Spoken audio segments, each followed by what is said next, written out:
रुपए की, आपके भीख ही कहूँगा मैं, सम्मान निधि, किसान सम्मान निधि, उसे सम्मान निधि कह लो आप। सम्मान निधि क्या होता है 2000 एक DAP का कट्टा नहीं आता है 2000, किसान क्या करेगा उसको, कुछ नहीं। उड़ेगा कुछ है। हमें भीख मत दो, किसान को उसकी उपज का मूल्य, जो किसान जिससे आज आप गेहूँ इसकी धान की फसल, मेरे ग्रैंडफादर राव पुष्पाल सिंह जी राजा परिवार के थे, राजा बलवंत सिंह जी तो थे, लेकिन खेती करते थे, पहले फौज में थे, उसके बाद उन्होंने यहाँ 300 साढ़े 300 एकड़ जमीन खरीदी छरौरा में, कोटा तक लगी थी, तेरा तक लगी थी, जैसलपुरा तक लगी थी, अल्लाहपुर तक लगी थी, तो वो जमीन थी। अब तो खैर बिकवा के बहुत कम रह गई, लेकिन फिर भी हम आज उसी का ही खा रहे, जिसमें नियति अस्पताल बना हुआ है, ये भी कोई। तो उस वक्त वो कागज पर बच्चा था, 50-60 लोगों ने लाहौर से कृषि की डिप्लोमा प्राप्त किया, नैनी में भी पढ़े हुए, इलाहाबाद के बाद नैनी कृषि विद्यालय। तो वो कहा करते थे तब उस जमाने 2 फसल होती थी, खरीफ और रबी, रबी गेहूँ की, खरीफ दलहन तिलहन, और ये जौ बाजरा और चरी, ये सब होता, 2 फसल होती थी। किसान एक की लागत से कमा के अपनी रोटी बचती थी, उसको नाच बचता था बस खाने को, बाकी सब खर्च हो जाता, उतनी कॉस्ट खरीफ पे लग जाती, कहीं खरीफ की कीमत जाती नहीं थी। तो धान जब से पैदा हुआ, करना पैदा किसान ने शुरू किया, तब से उसकी आय में वृद्धि। अब मैं गाँव में देहातों में देखता हूँ, खासतौर से नंदगांव ब्लॉक में जहाँ बहुत तादाद में धान होता है, वहाँ पे प्रॉस्पेरिटी दिखाई दे रही है। लेकिन मैं कल गांव में गया था, तरकर घाट में 4-5 गाँव में सिरसा गया था, छलगांव गया था, पीपलों गया था, तो वहाँ के देखिए किसान कितना जागरूक है। हम लोग सोचते हैं कि गंवार है किसान भाई, किसान हमसे आपसे ज़्यादा बुद्धिमान।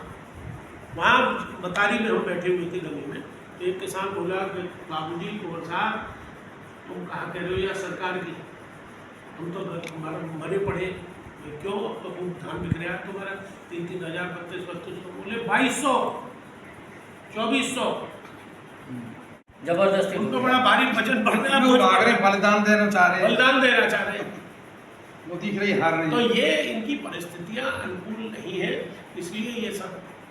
अब देखिए अगर इंडिया सौभाग्य से वो नाम जोड़ के इंडिया हो गया तो इनको क्या आपत्ति है भाई, पहले तो ये नारा देते shining India, shining India. Atal ji क्या कहते थे, शाइनिंग इंडिया, अटल जी का नारा था, फील गुड शाइनिंग इंडिया। अब आज इंडिया से परहेज कर रहे हो, कहाँ तक बदलोगे इंडिया को, इसरो से लेके और make in India, digital India, startup India, ये आपके ही तो बनाए हुए हैं, किसी और ने बनाया क्या?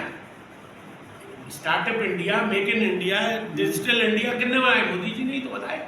आज उस इंडिया को तुम खत्म करें, भारत भी हमारा है, हिंदुस्तान भी हमारा है, इंडिया भी हमारा, हम कैसे इसको बदल देंगे? सिर्फ अपनी राजनीतिक महत्वाकांक्षा के लिए आप इसका नाम बदलना चाहते हो।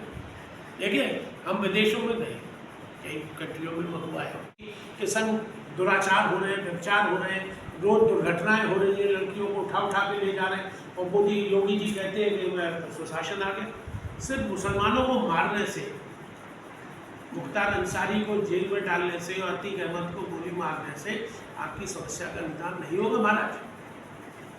वो तो समस्या और बढ़ती जा रही है, वो बढ़ रही है, बढ़ेंगी। एक मुख्तार मर गया, 10 मुख्तार और पैदा होंगे, रिवेंजफुल हो जाता है आदमी।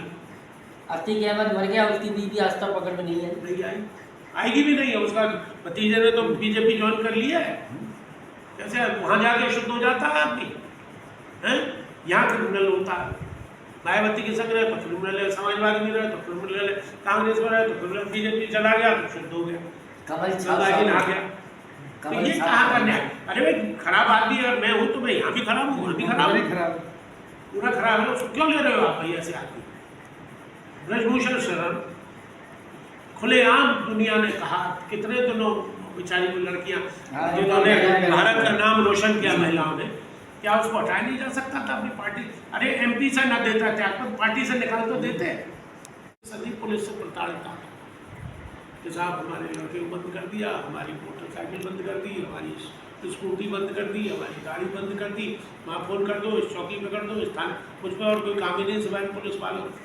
या लड़के आते हैं कि साहब हमें सिंदल में लगा दो, ये शामकेन में लगा दो, उसमें शामकेन तो बंद हुई, गिन्नी में लगा दो, ये बैकपॉइंट में लगा दो, या उनसे मारुति वालों से कह दो, पवन जी से, अब हमारे संबंध है, कोई पदपोष पर तो है नहीं, बेचारे संबंधों में लिहाज आपने करके संबंधों के करते हैं। लिहाज से होता है। तो बेरोजगारी सबसे बड़ी समस्या है, क्योंकि एक उसका कारण मैं 1 सेकंड और लूँगा आपका। कारण उसका ये है कि टाट ट्रोपोजियम की वजह से हमारे यहाँ उद्योगीकरण बंद हो गया। 80 किलोमीटर के रेडियस में हमारे यहाँ कोई उद्योग हम नहीं कर सकते, सारे उद्योग हमसे बाकी, भट्टे तक यहाँ से चले गए, नरसुरी के ऊपर जाके भट्टे लगे, हरियाणा में लगे, तो औद्योगिकरण तो हमारा बिल्कुल बंद हो गया। तो लड़कों को रोजगार कहाँ से मिले, कौन लेगा? यहाँ पे रिफाइनरी में देख लीजिए आप, अभी मैं रेपोरा जाट गया था, इंडस्ट्री को बिल्डर काम कर रहे हैं, एक हमारा लड़का है, उसने वहाँ काम वाम दे रखा है, तो उसकी सिफारिश के लिए गया। वह 80% बाहर बंगाल के और बिहार के लोग काम कर रहे हैं। वो कहते हैं मथुरा के लोग काम ही नहीं करते, 9 बजे आते ही नहीं, 10 बजे आएंगे और 5 बजे भाग जाएंगे।